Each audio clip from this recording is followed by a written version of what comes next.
Vamos mergulhar numa história e tanto de resiliência, de comunidade. Uma história que gira em torno de um lugar que, olha, era muito, mas muito mais do que um simples prédio. E essa frase aqui resume tudo. É assim que o líder comunitário Alexandro Spindler, o Leco, descreve o Centro Social Urbano, o famoso CSU, lá no bairro Matias Velho. Não era um prédio, era o coração do bairro, era uma família. Então, para a gente conseguir entender o tamanho real da perda, primeiro a gente precisa dar uma olhada no que essa comunidade conseguiu construir todo mundo junto. Pensa só, por mais de 2 décadas, a associação não era só alguém que usava o espaço. Ela era uma parceira, sabe? Um braço direito que fazia acontecer onde o poder público, muitas vezes, demorava para chegar. E agora a gente vai ver como essa parceria deu certo, como ela criou uma verdadeira era de ouro, cheia de atividades, de gente se conectando. O mais legal de olhar essa linha do tempo é ver como uma conquista foi puxando a outra. Começou com a reativação da associação, aí veio a parceria para ter um laboratório de informática, depois virou um polo de voluntariado e, quando a gente vê, o lugar estava bombando, recebendo eventos com mais de 1.000 pessoas. Tudo impulsionado pela colaboração. E o que acontecia lá? De tudo um pouco. Tinha curso de informática para a criançada e para os mais velhos, tinha ginástica, rodinha de tricô e crochê, escolinha de futebol, tinha festival, torneio e até apoio para baile de debutante das meninas do bairro. Era um lugar que abraçava todo mundo e criava laços muito fortes. Mas essa história tem uma virada. Esse centro comunitário, tão cheio de vida, começou a enfrentar uns desafios bem pesados. E isso muito antes da enchente chegar.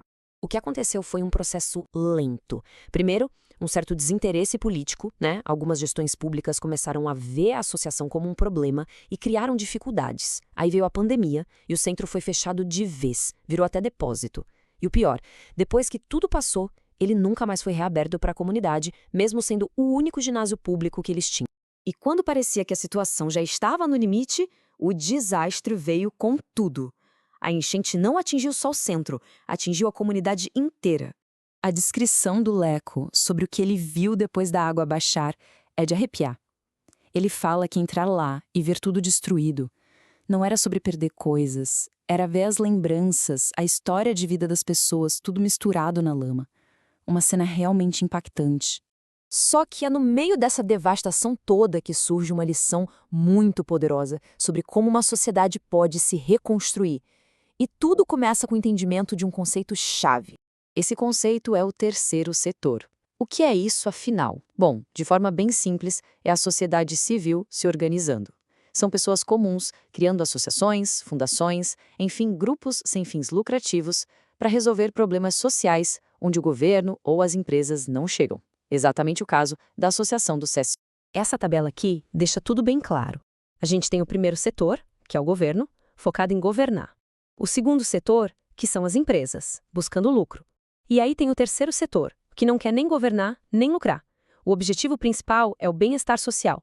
É daí que vem a força de grupos como o da Associação do CSU. Ok, entendemos o conceito. Mas como é que isso se transforma em ajuda de verdade, na prática? Como isso ajuda a reerguer uma comunidade? A resposta está em uma única palavra, uma palavra muito, muito forte. Pois é, o que a tragédia fez foi escancarar a força mais poderosa que existe para uma recuperação, a ação coletiva. O próprio Leco diz que o que salvou a comunidade de algo ainda pior foi a onda gigantesca de voluntariado, gente ajudando gente de forma espontânea. E essa frase dele é o resumo perfeito de tudo.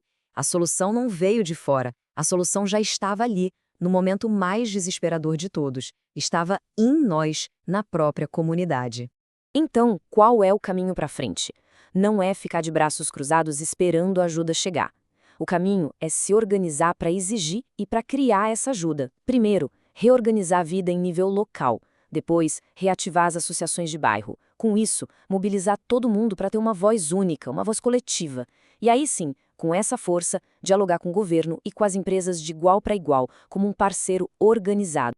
E isso tudo deixa a gente com uma pergunta final que é fundamental para a gente pensar. Se essa força, o nós, é o que tem o poder de reconstruir tudo, quem é que está construindo esse nós nas nossas próprias comunidades, no dia a dia? Fica aí a reflexão.